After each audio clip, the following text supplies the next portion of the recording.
They say the victors write history, but that's just the outcome of one possible timeline. Sometimes in war, as in peace, some things are better remembered, lest history repeat itself. Then again, in the far reaches of believability, some things are better left forgotten, or unspoken of.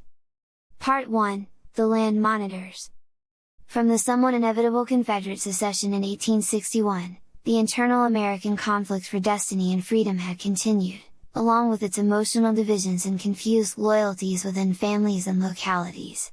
Then somehow things changed along the way of war, technological revelations bringing with it inexplicable carnage into the hands of men from unknown influences.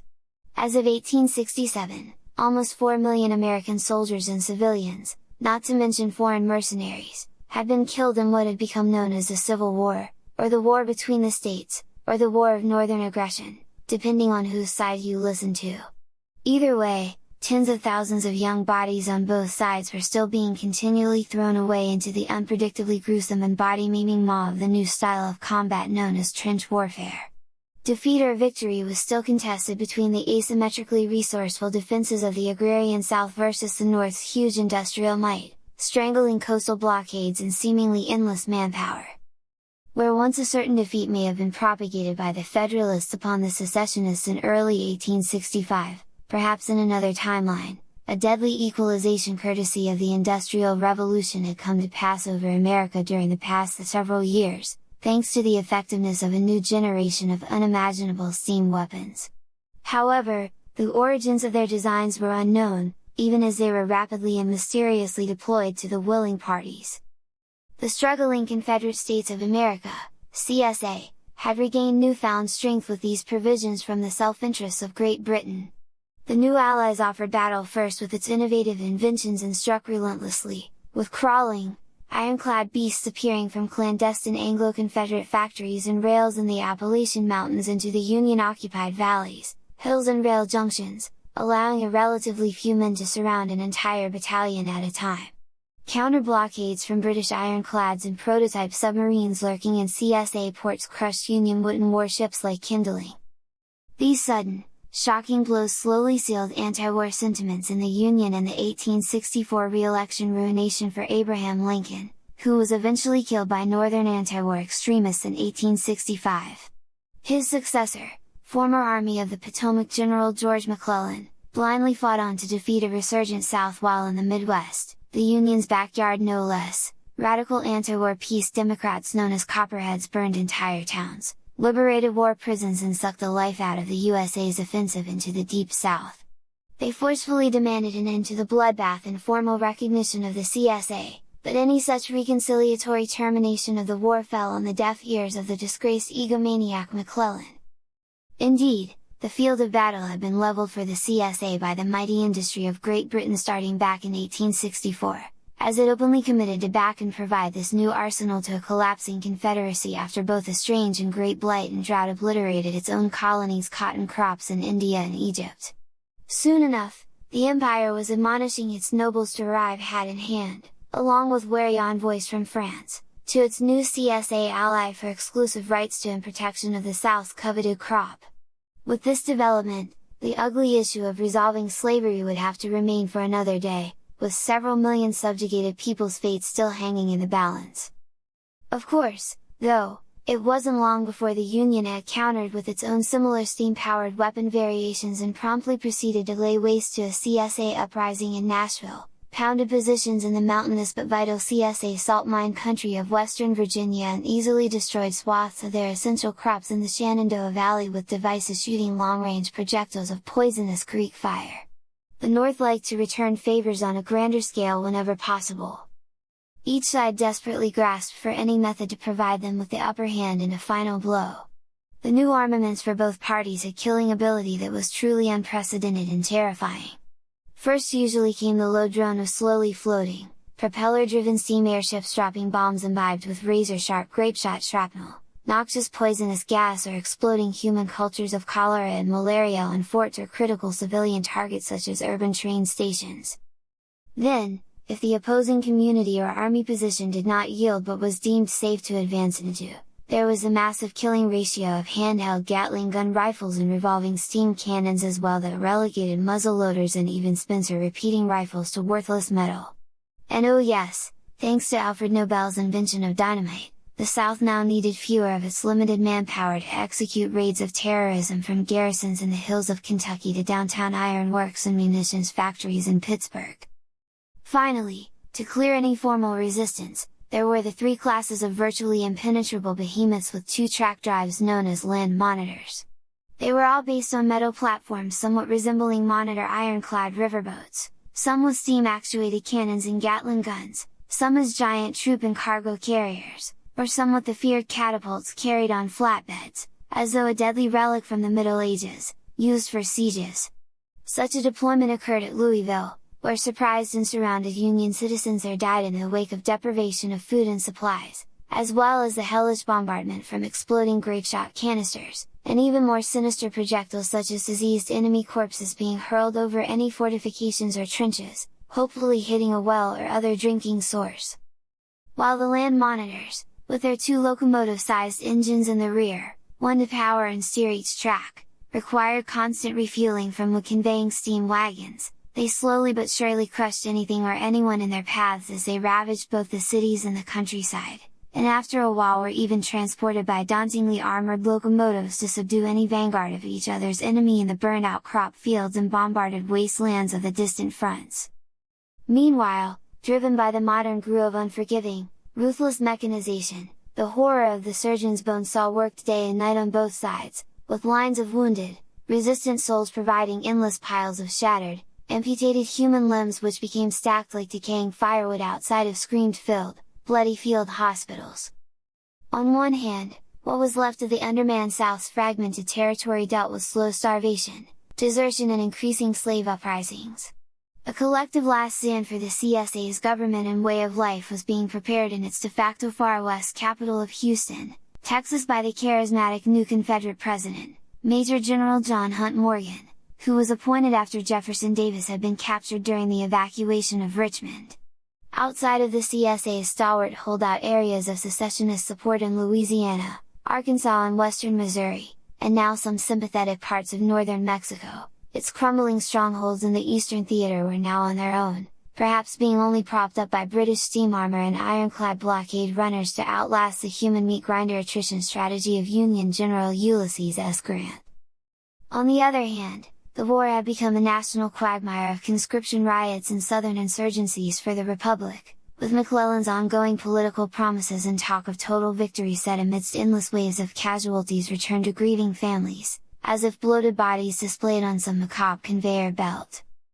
The tired forces of Robert E. Lee and Grant were starting to talk publicly of striking a truce to this grinding stalemate.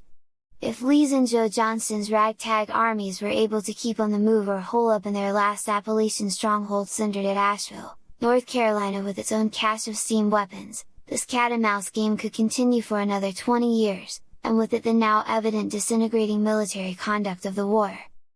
Operating from a bunker below the White House, U.S. President McClellan slowly realized the quest for American reunification was over without a knockout blow to the South, but now found his own side also simply fighting to elude an escalation with Britannia's fist.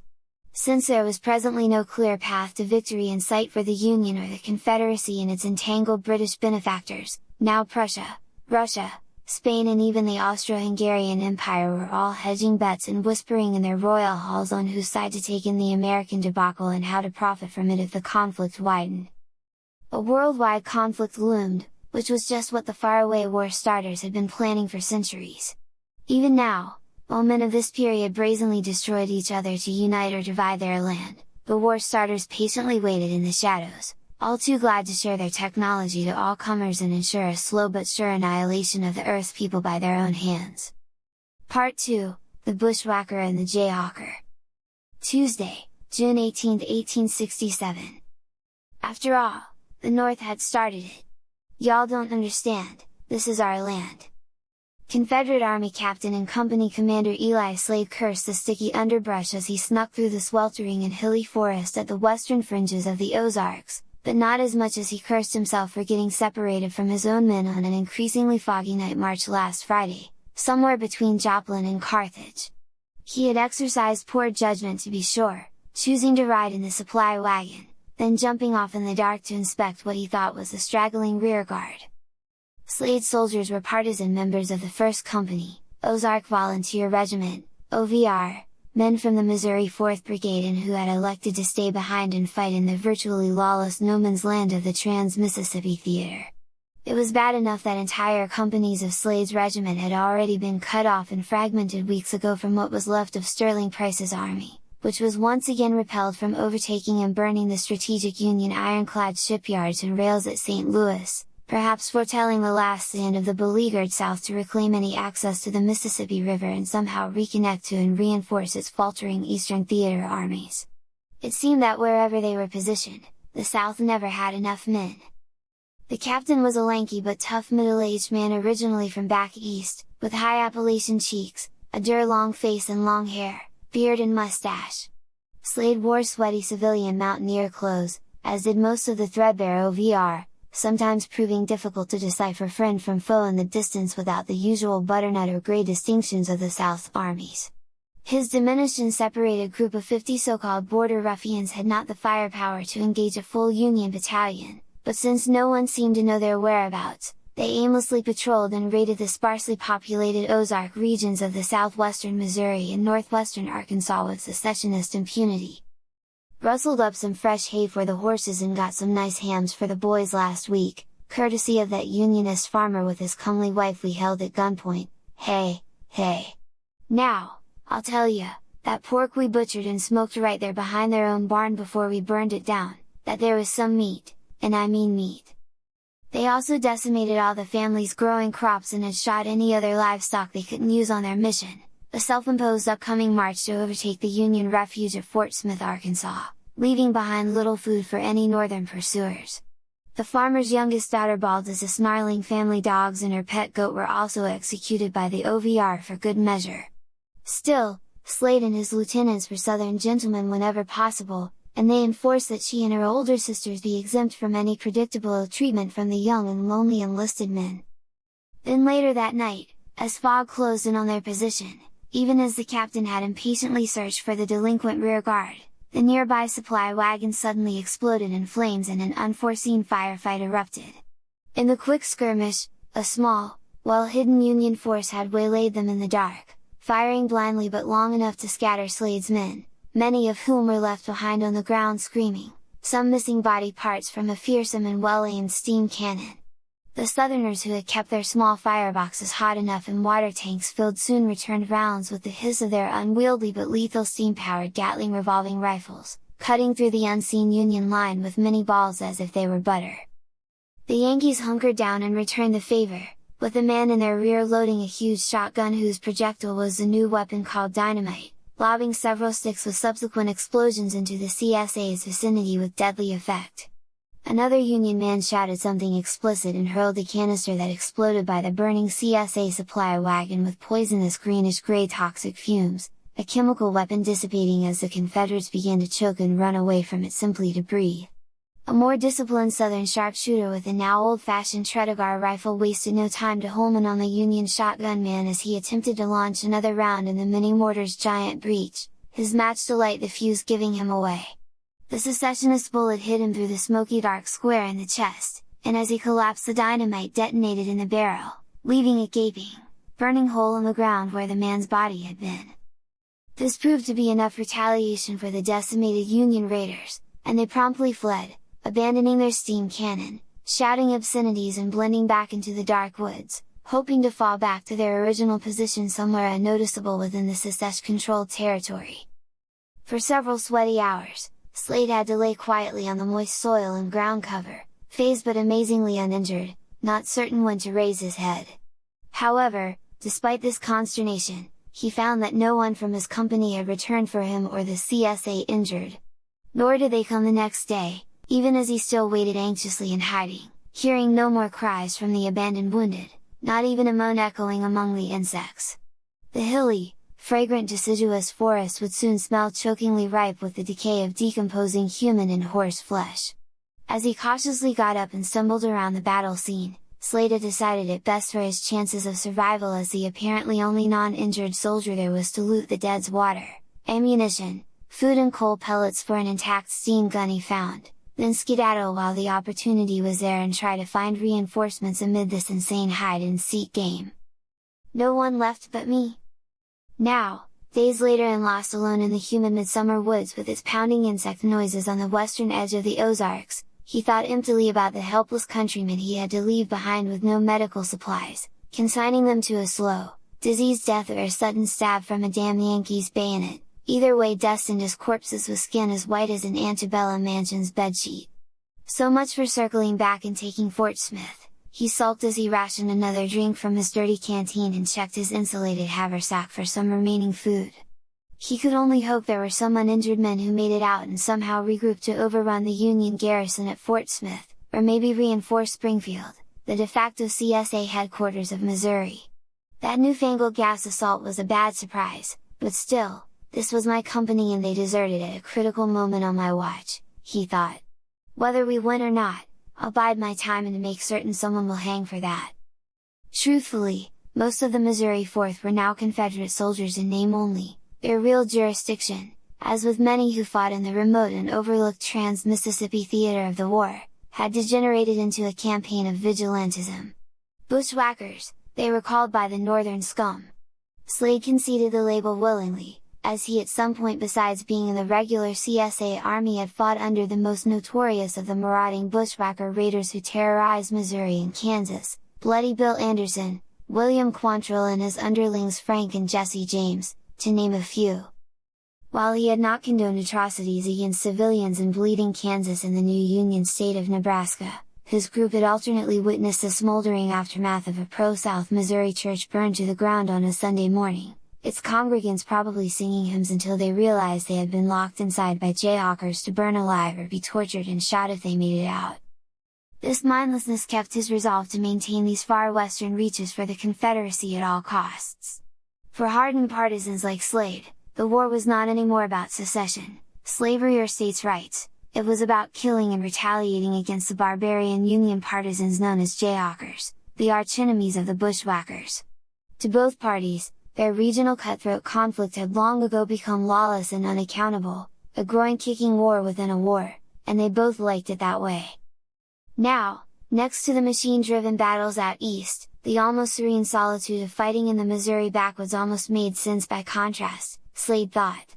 For those who fought in this forgotten outback, crude and unchecked guerrilla warfare methods were still preferred, and its combatants and their tactics hailed only to the black flag, the symbol of no surrender, the real modus operandi between the whackers and hawkers. As the captain now trudged along the edge of the ominous-looking woods which abutted a large expanse of rolling prairie to the west as far as the eye could see, he reckoned from his bearings that he was way beyond the Arkansas border, probably near the frontier reservation town of Miami well into Indian territory. He wondered if he did make it to that town at all, would they be friend or foe? While Slade felt confident that he had enough hardtack and dried meat provisions, water and extra rounds of firepower to last for some time, he grimly hoped that his men would find him before the Jayhawkers or some hostile Indians did. Presently, he relieved himself against a large tree and wiped his hands on the dusty ground, no officer's privy or wash basin out here. He then thought he heard something, or someone, move in the nearby locality of the thick underbrush. Slade crouched and didn't have to remind himself that while the rest of the war's advanced atrocities may not matter out here, he still did. Wednesday, June 19, 1867. After all, the South had started it. You don't understand, this is our land. Union Sergeant Jerome Hawkins fumed, as he had also been unfortunately separated from his own 20-some enlisted men during the area's recent fog and summer storms, his troops needlessly being spread out too far to picket the perimeter of their camp properly. Their Jayhawker forces, Union extremists from a former Kansas Home Guard militia detachment based up in Silver Maple Creek, were out patrolling on their own with a hunch to get the bushwhacker devils from the OMV before they could double back to attack the Sunflower State from the south. Yes, it would be just like Quantrill to send a band of his savages to distract the Unionist troops, then ride in to burn an entire innocent town to the ground, with no men, women or children being spared from killing, rape or scalping if it pleased their purposes. He had no idea his militia was so close to the enemy when they had randomly attacked some drawling voices in the forest the previous weekend. When the evil rebs returned fire, many of his own men had also sadly scattered into the woods like little children, firing in retreat instead of mustering a line that could have crushed the secessionists. Moreover, the Southerners had those new and accurate British-made rifles and steam-powered Gatling guns, always kept hot and at the ready, called machine guns, one of which had killed several of his best men, including his friend and right-hand man, Corporal James Penninger. Some sort of Union victory in this disputed green hellhole was essential for morale, and now here he was not even able to find his own unit. Damn! A stout, balding, no-nonsense 20-something with thin trendy handlebar sideburns, Sergeant Hawkins had lived in Topeka, Kansas as a reserve before Confederates had raided it last year. He subsequently enlisted in the most belligerent elements of the state Home Guard militia, under the harsh tutelage and indoctrination of the late James Henry Lane, a former Indiana school teacher and U.S. congressman turned Jayhawker and a master butcher of Southern sympathizers in the far West. Now, Hawkins found himself simply stuck alone in these confounded woods, trying to get back to his own troops.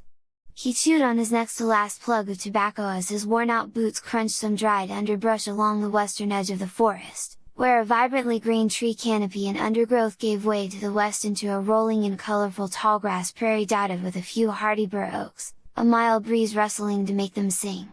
He wished not to engage the xenophobic reservation Indians along the way to a Union safe house somewhere in this no man's land. No one left but me? He suddenly heard a syncopated walking sound in the woods, crunching the forest bottom leaf litter but not like that of an animal, and he readied his muddied Springfield rifle, a standard Union issue repeater that was already loaded with as few shots left.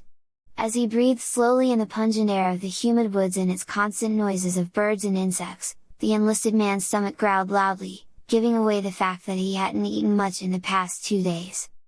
Focus!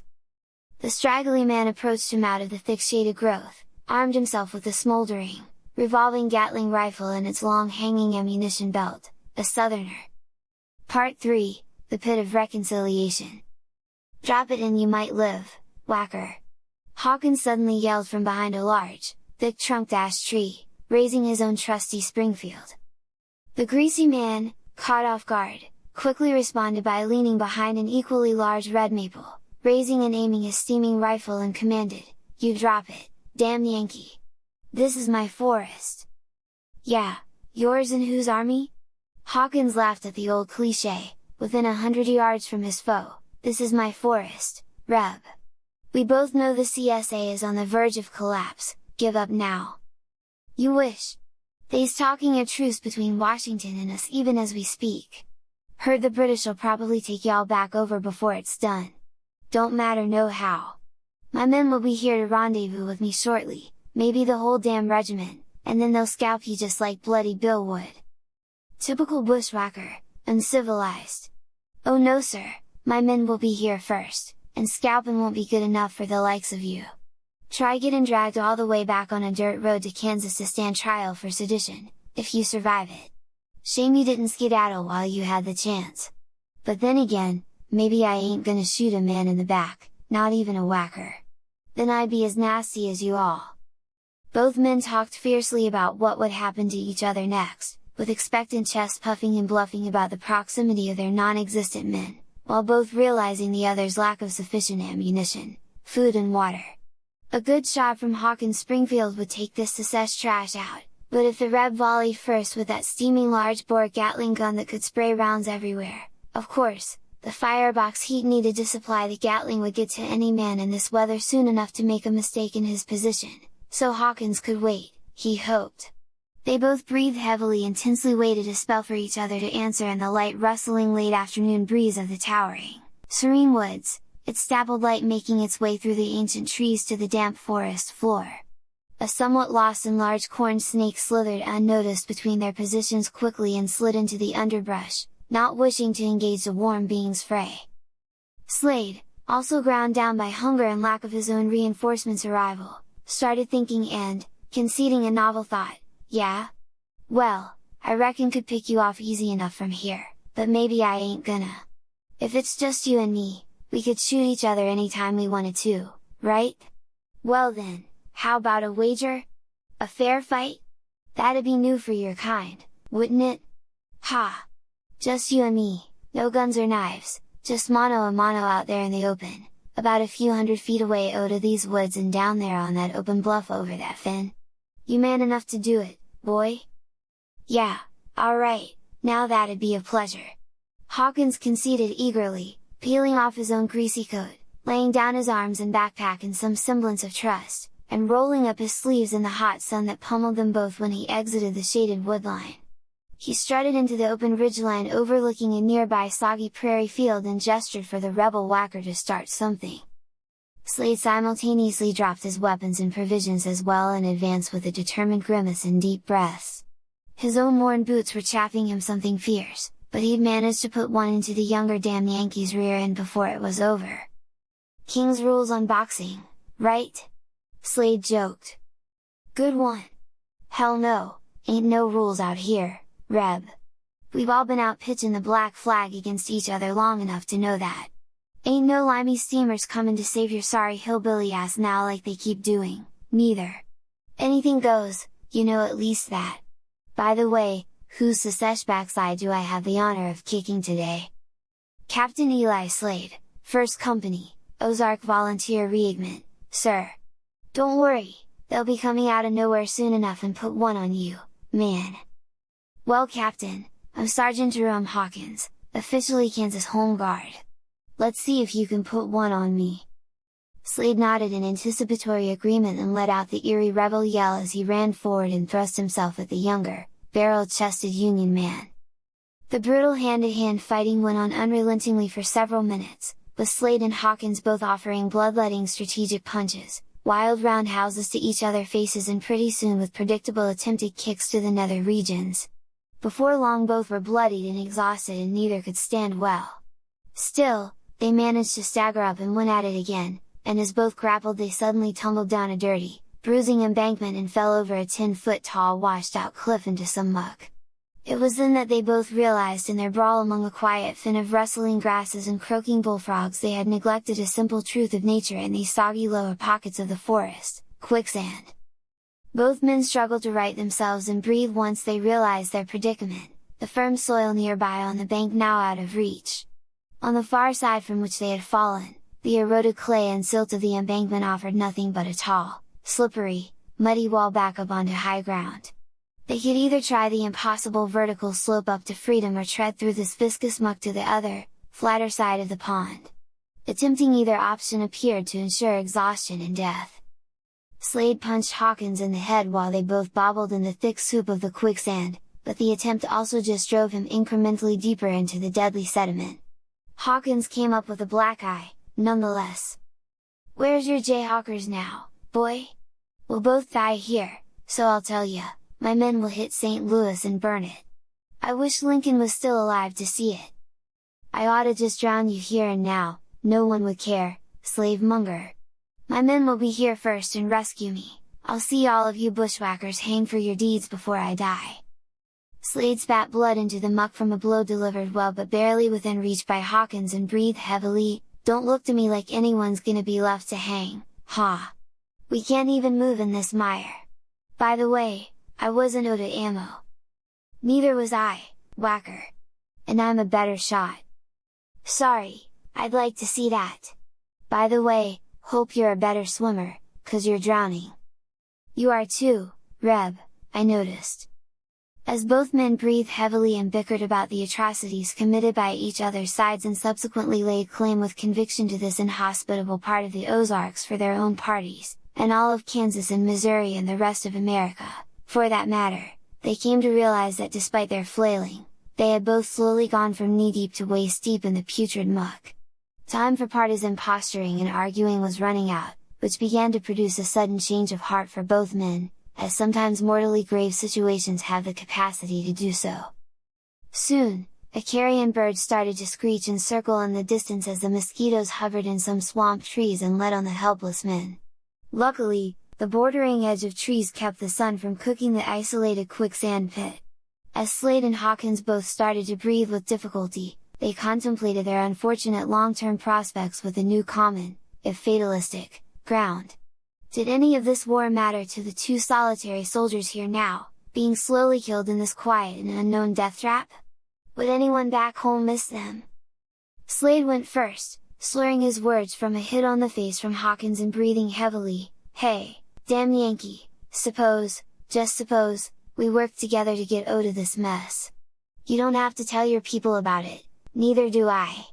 You know, I knew this preacher, Wagner, had his church locked up and burned down on a Sunday morning service in your Osceola raid. His own wife and little children were killed by your people. Still, he only talked about forgiveness and grace before he left town. Our troops came to see the carnage, but he was long gone. My brother heard he was involved with that crazy Copperhead prison breakout at Camp Douglas in Chicago in '64, ain't nobody heard what happened to him or any of the men since. Anyway, maybe he had a point, Hawkins. Mercy and grace. That's good talk for preachers, but how about fessing up on the Lawrence massacre? You bushwhackers didn't need to line up and kill damn near 200 men and boys out of the blue.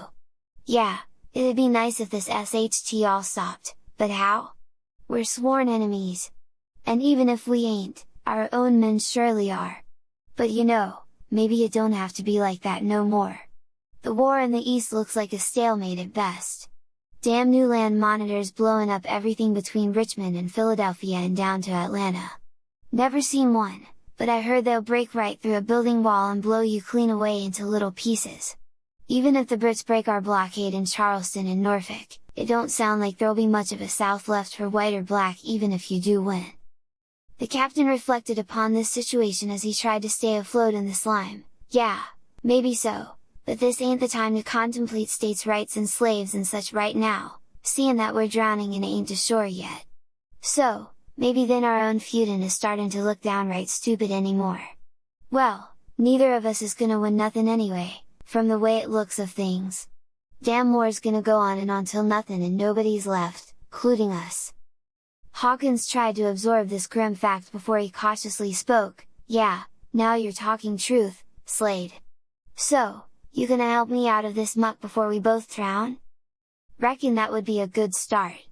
Alright, I give you my word as a gentleman and a Southerner, we work together. My daddy said a man ain't worth nothing without his word, probably yours said the same. Whoever's men find us first, well, we could have a truce of our own, or at least be treated right as a prisoner, anyway. Maybe even have a drink together before the higher-ups tell us to go back at it with each other.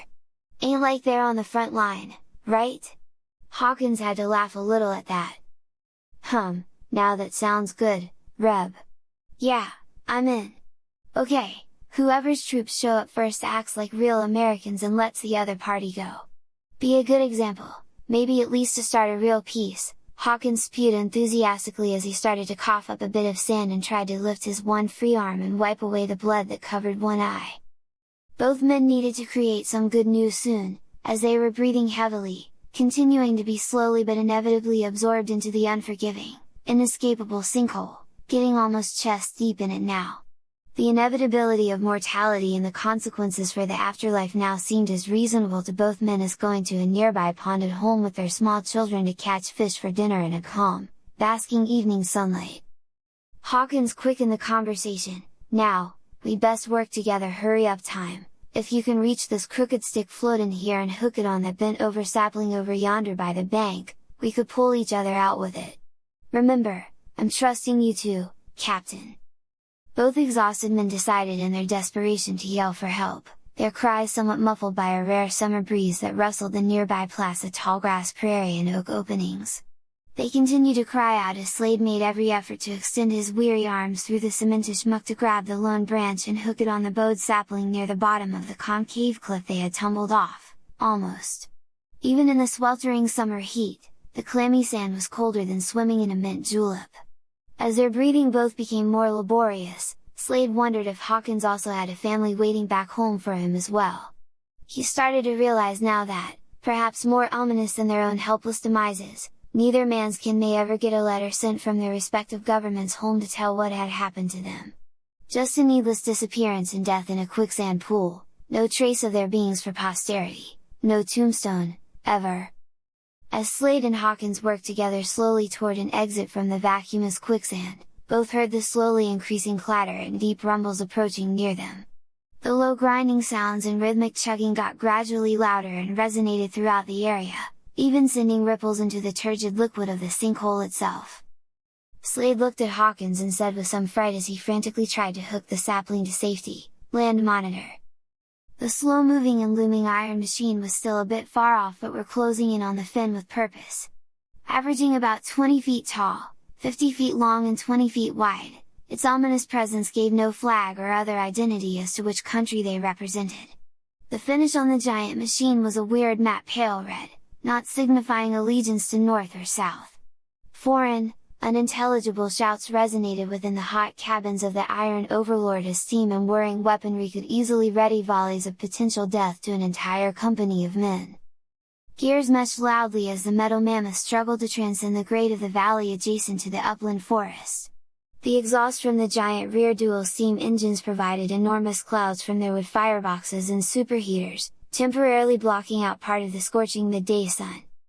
The monitor made a slow, grinding, whirring sound as it halted near the top of the sunken sandpit and dedicated the front two of its 4 steam gear-driven Gatling guns to Holman on the 2 men. Slade and Hawkins both protested desperately, now almost neck-deep in the pungent slime as they tried to pull to the tree branch in safety. "Help us! We're both Americans here! Americans!" Part 4, The War Starters. The huge iron contraption had a hatch at the top, and it opened to reveal a tall, burly and smooth-skinned Indian and then a second climbing out, carefully using the ladder on the monitor to avoid being burned on the hot metal tubing that conveyed the steam to the various guns. Strangely, the men seemed to tolerate or even prefer the heart from within the forward slits and iron control booth casings of the monitor. The natives were youngish and stood straight, but neither wielded traditional bows and arrows or even a rifle. Instead, one brandished a weird-looking yellow handgun with a long needle-ish end on it. The taller man held a small black box in his hand. He activated a button on it and pointed it at the 2 ensnared soldiers, and incredibly they suddenly rose out of the quicksand by some invisible force and landed soundly on the far ground in front of the 2 braves. The man clicked the box again, terminating the levitation beam. The tall one, adorned with strange war paint, spoke, in English no less, "We have been tracking your struggle and need to know why 2 men from the different sides now work together to keep each other alive.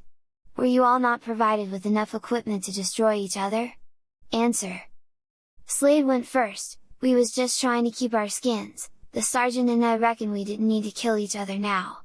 This war means we could kill each other anytime, but you only get out of death's way maybe once, I reckon. That means something to us in the north and south, but maybe not to you people. This cannot happen. We introduced these weapons of steam for your governments who willingly accepted them. Stupid earthers, it is for your annihilation, not for your advancement. I regret that we have little choice but to exterminate you ourselves. But we shall show you our intentions first. Why not? But, you're prairie savages, how could you people know anything about steam power, or wheels for that matter?" Both natives laughed at that. "We would have preferred to wait and introduce more advanced weapons of self-destruction to you and your frigid planet for another 100 years or so, by then your Earth would be overrun with drought, food shortages, pestilence and climate change from your foolish squandering of resources perfect and sustainable for a more deserving race such as ours. Your carbon emissions here are the richest in the quadrant, exactly what we need, and will take.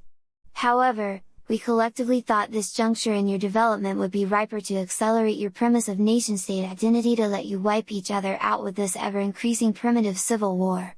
Ha! Even now, others of your planet's empires are plotting to willingly join the carnage, and then we simply wait until it is time after your race is sufficiently weakened to come in and, how would you say in the future? Mop up!" As the shorter Indian slowly raised his foreign handgun at the soldiers, a smaller, sweaty third man emerged from the hot confines of the monitor's control booth, blurting out a request for the monitor's next directions and indicating an urgent incoming message from the homeworld. As the apparent leader of the group turned to rebuke him for insolently interrupting the interrogation of the filthy earthers and to check and restock the wood fuel levels of their primitive monitor, that was all the time it took for Slade and Hawkins to look at each other, nod and rush the tall man first. They lunged and fought for control of his black box. It had some great meaning to these Indians. Finally, as he was subdued with many blows, the other Indian was able to unholster his yellow weapon and fire blindly. Hawkins grabbed his arm and the bright beam of light the thing produced swung wildly, cutting treetops and the iron monitor's rear gun tower as if it was fresh butter. In the melee, Slade helped Hawkins twist the Indian's arm into a painful grip. The handgun discharged a ray upward that promptly cut off a large wire on the machine. The severed shiny protuberance looked somewhat like an insect's antennae. What happened next was beyond explanation to the two 19th century men as they stepped back in amazement. With the antennae thing destroyed, the form of the large Indians suddenly changed, as if their form vaporized, leaving three diminutive and helpless-looking 4-foot-tall green beings, with human-esque faces but three scaly arms, 2 legs and 7 digits on each elongated hand. A conical or pyramidal-shaped skull with varying sizes and placement of 3 eyes each defined them, perhaps as different breeds of this strange race. With their cloaking device smashed, their human facade was now finished. "You fools!" The larger one shrilled, still in English, "You destroyed the quantum emulator. Now all we have left is our communicators. Ha! But then again, what is it to you? So now you two see our intentions, we mask ourselves as your allies, then destroy your race and take your carbon for ourselves and power our great space cities. It is our destiny, so why not share our intentions of the inevitable? Yes, I am not, how you say, Indian, but as makes for a fitting disguise to recruit your resentful primitive native tribes and gather against the Americans with even more advanced steam weapons we intend to introduce. A third front will only escalate the war and hate.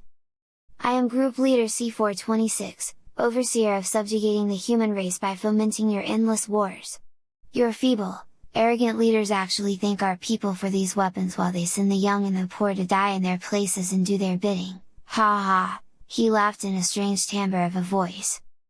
As the green men were boasting of their imminent conquest and deciding the fates of the meddlesome Americans, just then, in the far distance a small but blinding explosion occurred. It was miles northeast of their position, but Slade and Hawkins stood in awe as some sort of heat and sound shock wave temporarily pounded them. The second alien, Tu-667, sighed and looked at the humans as the unbearable light flash and hot shock wave passed and spoke in a broken accent, "That was your Kansas City, now gone. Be warned, you may die also from invisible sickness if you steal land monitor and proceed there." This day keeps getting better, Slade thought in dismal amazement. He somehow knew the green skin was telling the truth. C426 fumed into what energy remained of his in-body communication device. "Idiots! You sent the fission devices far ahead of its appointed time and one has just been intercepted, interpreted, and detonated. The Earthers are not supposed to receive that level of technology for another 30 years. We still must share interim weapon systems to seduce them to that level of self-destruction. You know the plan of patience agreed to from centuries past, what were you thinking, DT-495? The Supreme Leaders will have us all put in the cone of pain for a sun cycle if they find out and the Earthers don't amplify their war efforts over this." "Group Leader sir," the alien dejectedly answered over the scratchy, weakened signal, "we had interference from this planet's sun's magnetic fields, it distorted the mass-time transfer particle beams. From our readings at the launch base, that you prescribed, actually, we thought it was already another 30 Earth years in the future there to receive fission bombs, 1897. The next appointed time of technology time acceleration. Our operatives therefore thought this delivery to be an effective demonstration in their nether outposts would simply stimulate a retributive demand for more of our weapons. Unfortunately, our time agents have already acknowledged receiving similar bombs materializing in their North City of Washington and South City of Houston for the same purpose. Without your explicit signal stopping, the countdown software will be automatically engaged on arrival and produce critical mass at the next lunar rotation. Then there will be nothing we, or the Earthers of this day, can do to stop those explosions from occurring now unless your detonator signal is reversed or broken. 100,000 humans at least will die, as may our operatives. 495, listen! Our body cloaking are destroyed and communication devices will be out of power shortly, thanks to these meddling pink-skinned soldiers we ran into. Tell Grand Leader H-4956 to teleport another landing party immediately with sufficient political explanation to the gullible, polluting American human leaders. Of course the fallout from the fission weapon will kill thousands more of them with having no knowledge of radiation poisoning, but as with our other conquered worlds, we cannot harvest the carbon emissions on the scale we need without some native civilization remaining. We will still require slaves left for at least another 2 decrons, you know. Look, Captain Slade interjected, y'all got 2 choices, either leave now and call off your space people to leave us be, or you 3 go into that quicksand over yonder. What'll it be, sir? C426 slammed the comm button embedded within his chest, almost punching himself in the process. Curse! You know our communications are failing, and without our emulator force fields we are now no match for you physically. But ha! Know that more of us are on the way at the times of our choosing, and we will seduce your infantile leaders. Every planet's inhabitants always yields to us for the facade of wealth and power. Yours will be no exception, and we will extract the carbon, gold or whatever else we want from you one way or the other. It comes down to this, either your planet is exploited, or ours dies, so either way we dare you to do what you wish to us, then. Despite his extensive intergalactic travels, C426, with his now staticky language translator, did not realize bluffing did not always work on humans, but he would find out. He thought sadly, maybe my last transmission should have been that they will become even more advanced soon enough by themselves if they don't kill each other off first. Someday, they may come after us. We should have just stayed away from this miserable little solar system. Hawkins had his eye on the flashing button of the leader's belt. It may have been the detonator the green being was talking about. If this bomb was as bad as the green foreigner said, then blowing up Houston with one of those inhuman flashes of light would end the Southern Rebellion, for sure, but then again having one blow up Washington or the secondary Union capital of Philadelphia would be victory for the Confederates. An incomprehensible no-win situation if they both went off.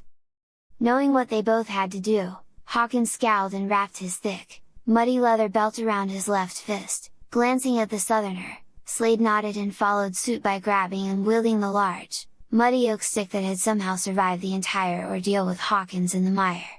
They circled the 3 remaining aliens, the small, live greenish bodies of the invaders now visibly shaking and pulsating a strange pink color on their bodies. It took little time to pummel the leader, smashing his body in his flashing belt, then subduing the other puny aliens. The weary humans dragged and cast them over the cliff into the nearby quicksand. The vengeful invaders and their body technology, including the permanently clogged and disabled detonator for the already deployed fission bombs, slowly submerged. The whereabouts of the super bombs, delivered decades ahead of mankind's otherwise natural discovery of atomic fission, now lie scattered somewhere in North America, hopefully lost in the annals of time and never igniting for their insidious use. The fate of the small men was not so lucky, as they made something like screaming noises as their bodies hit the viscous muck of the quicksand. Their flesh smoldered as Earth's gravity in quiet but hostile wetlands, ironically full of carbon, slowly and painfully claimed their disintegrating bodies with its incompatible chemistry.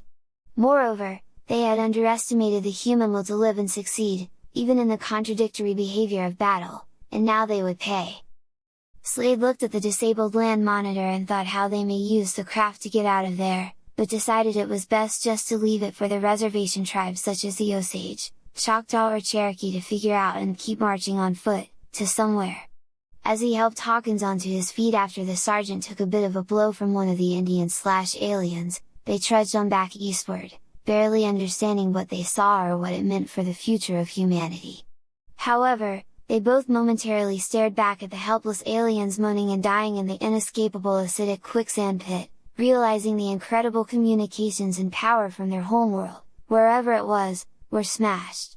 Their scheme to subdue Earth by technology time acceleration was now a failure, though only Slade and Hawkins alone knew there were others of those things still out there, doubtlessly watching and waiting to interact with and manipulate human war starters. Whatever horrors during the remainder of this civil war and its current steam advancements would unfold until its end, mankind itself had just dodged a hell of a bullet. Of course, no one in the 1860s would believe their story, and they both knew it, so the strange conclusion to the interloper's tale went untold. Amid the failed machinations of unknown distant foes, a warning echoed from the two exhausted but temporarily united soldiers through the forest to what was left of the melting aliens. "After all, you started it! You don't understand, this is our land!